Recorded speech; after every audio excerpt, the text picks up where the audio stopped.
सुप्रभात सभी को। मैं शिवम ताम्रकार आप सभी के सामने हिंदी से जुड़े कुछ प्रश्न और उत्तर लेके आया हूं, जो आपके आरओ के पेपर के लिए महत्वपूर्ण साबित होगा। तो चलिए आइए देर न करते हुए शुरू करते हैं आज का हमारा प्रश्न और उत्तर। तो सबसे पहले प्रश्न हमारा जो आता है कि पश्चिमी हिंदी की कितनी बोलियां हैं।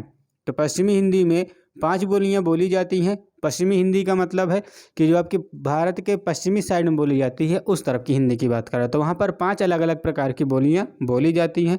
कौन कौन सी हैं आइए देखते हैं यहाँ पर। तो प्रश्न नंबर दूसरा, पश्चिमी हिंदी की कौन कौन सी बोलियां हैं। तो ये पश्चिमी हिंदी की हमारी जो बोलियां हैं वो कौन कौन सी 5 बोलियां जो हैं। पहला खड़ी बोली, ये जिसको कौरवी के नाम से भी जानते हैं। दूसरा ब्रजभाषा, तीसरा हरियाणी, चौथा बुंदेली और फिर आखिरी 5वां कन्नौजी। ये 5 बोलियां क्या हैं हिंदी की पश्चिमी हिंदी में बोली जाती हैं। चलिए अब आते हैं प्रश्न नंबर 3 पे। तो पहाड़ी हिंदी को कितने भागों में बांटा गया है, या फिर आप कह सकते हैं पहाड़ी हिंदी में कितनी बोलियां हैं। तो पहाड़ी हिंदी में हमारी 2 बोलियां होती हैं। कौन कौन सी, पहला पश्चिमी पहाड़ी और दूसरा मध्यवर्ती पहाड़ी, या फिर जिसको आप कुमाऊनी और गढ़वाली के नाम से भी जानते हैं। ये 2 बोलियां क्या हैं पश्चिमी हिंदी में बोली जाती हैं।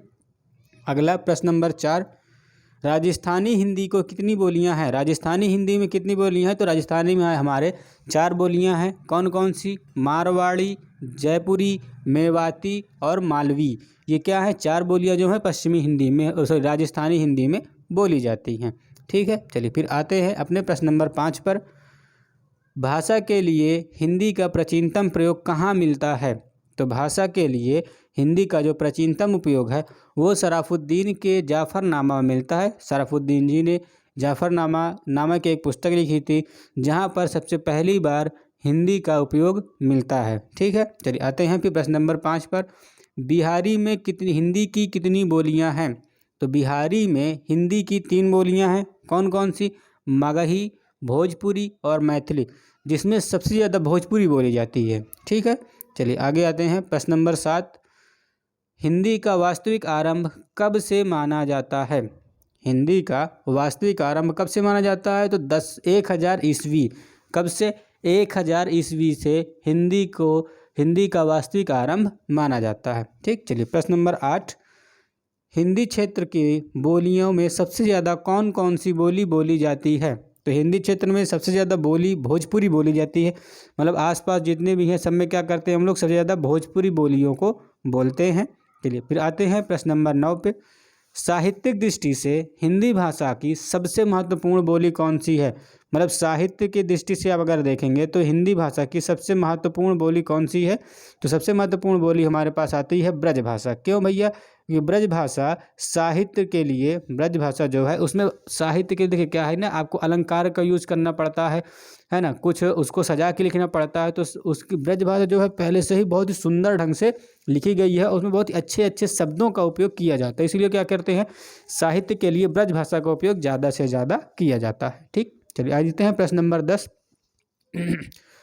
तजाबुकिस्तान में कौन सी हिंदी बोली जाती है। तजाबुकिस्तान में ब्रजभाषा बोली जाती है।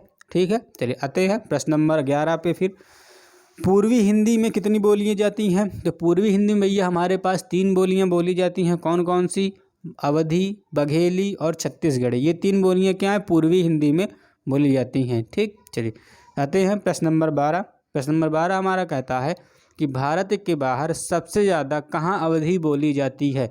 मतलब भारत के बाहर भी हिंदी जहाँ बोली जाती है उसमें सबसे ज़्यादा अवधी कहाँ बोली जाती है। तो फिजी देश में क्या है, भारत से बाहर सबसे ज़्यादा हिंदी बोली जाती है। चलिए आते हैं प्रश्न नंबर 13, हिंदी का पहला समाचार पत्र कौन सा था। तो हिंदी का सबसे पहला समाचार पत्र जो था उदंत मारतंड। कौन सा था, उदंत मारतंड। ये हिंदी का सबसे पहला समाचार पत्र है।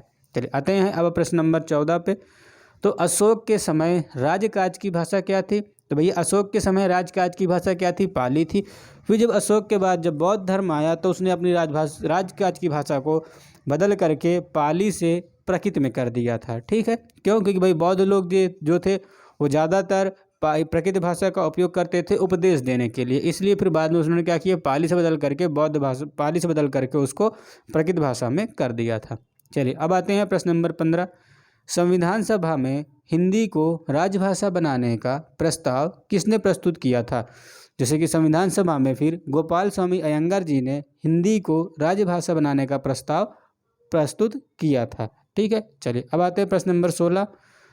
भारतीय संविधान में हिंदी को राजभाषा के रूप में कब मान्यता मिली?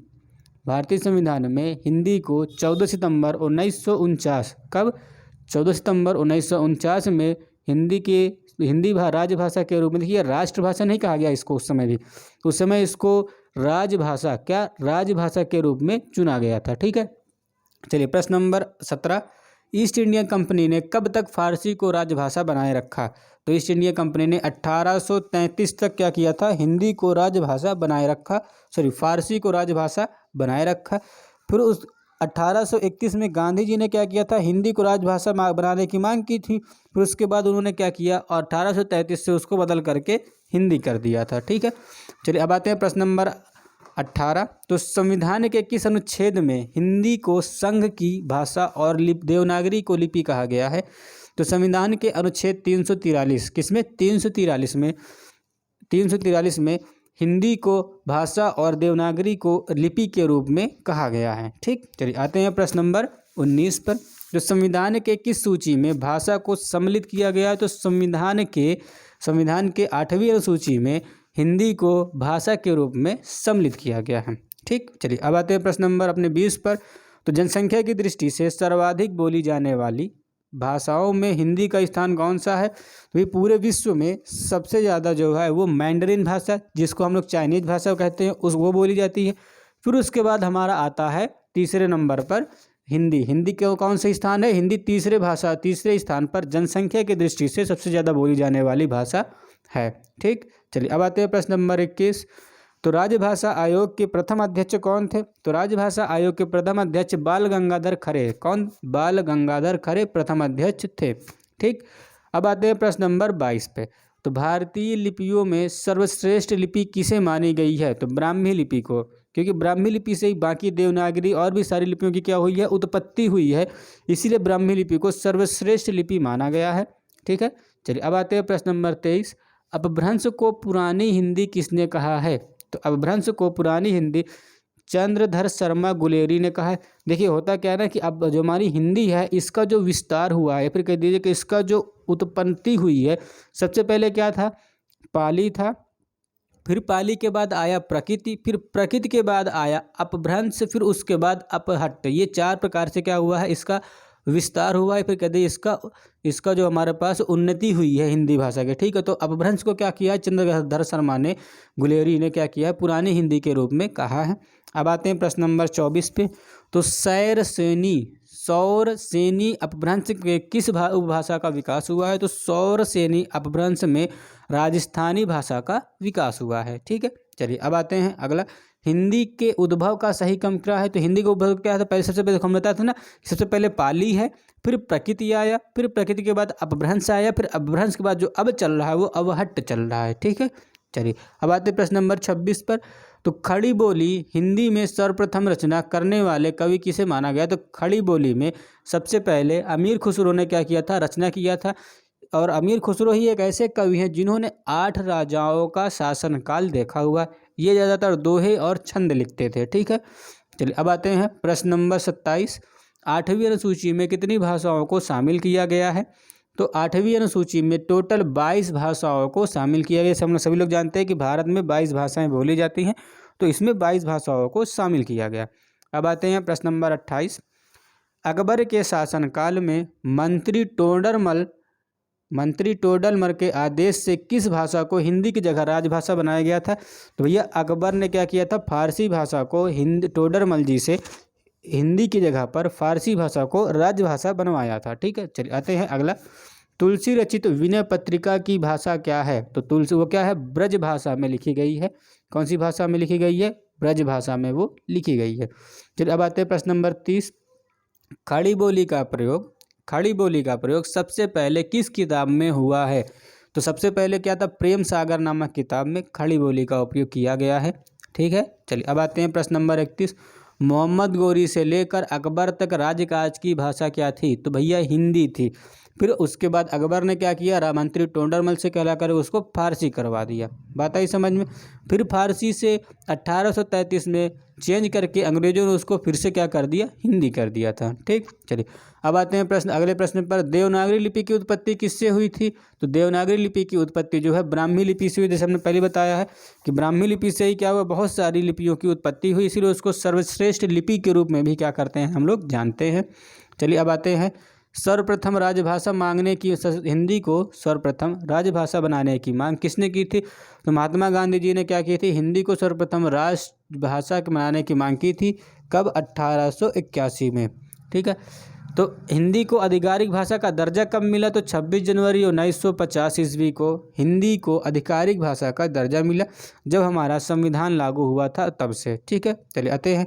तो पहली बार हिंदी दिवस कब मनाया गया? तो पहली बार हमारा हिंदी दिवस 1 सितंबर 1953 को प्रधानमंत्री पंडित जवाहरलाल नेहरू के द्वारा इसकी शुरुआत की गई थी, और तब से लेकर के आज तक हम लोग 14 सितंबर, कब? 14 सितंबर से लेकर के 1 सितंबर से लेकर के 14 सितंबर तक क्या करते हैं, हिंदी पखवाड़ा के रूप में मनाते हैं। चलिए अब आते हैं प्रश्न नंबर 36 पे। आधुनिक हिंदी के जनक किन्हें माना गया है? तो भारतेंदु हरिश्चंद्र जी को क्या किया गया, आधुनिक हिंदी के जनक माना गया है।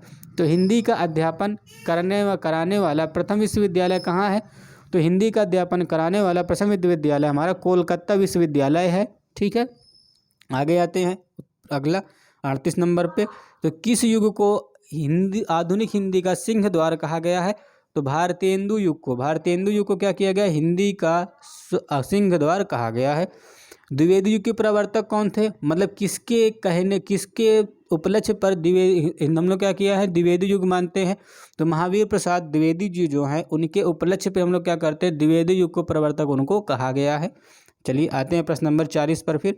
तो हिंदी का पहला सामाजिक उपन्यास कौन सा माना जाता है?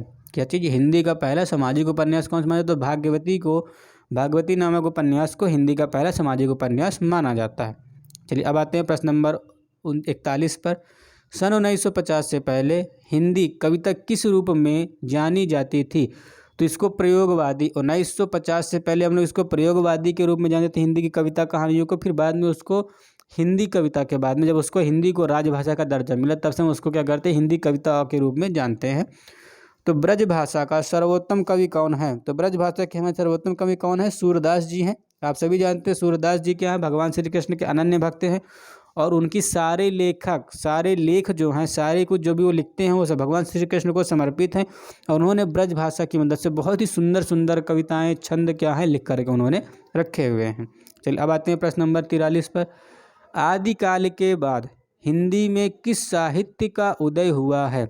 आदिकाल के बाद हिंदी में भक्ति साहित्य का उदय हुआ है, और इसी भक्ति को ही हिंदी का स्वर्ण काल भी कहा जाता है। क्यों? कि भैया भक्ति काल में ही क्या हुआ था कि हिंदी साहित्य का बहुत ही ज़्यादा विकास हुआ। लोग भक्ति में क्या थे, भगवान की भक्ति में बहुत अच्छे अच्छे सुंदर सुंदर कविताएं, कहानियाँ, दोहे, छंद लिखते थे, और उसी को क्या किया गया, स्वर्ण काल के रूप में भी माना गया है।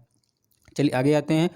निर्गुण भक्ति काव्य के प्रमुख कवि कौन है? तो हमारे जो कबीरदास जी हैं वो क्या है, निर्गुण भक्ति काव्य के प्रमुख कवि। क्यों? क्योंकि भाई भगवान कबीरदास जी जो हैं वो क्या करते हैं, भगवान के निर्गुण रूप को मानते थे, इसलिए।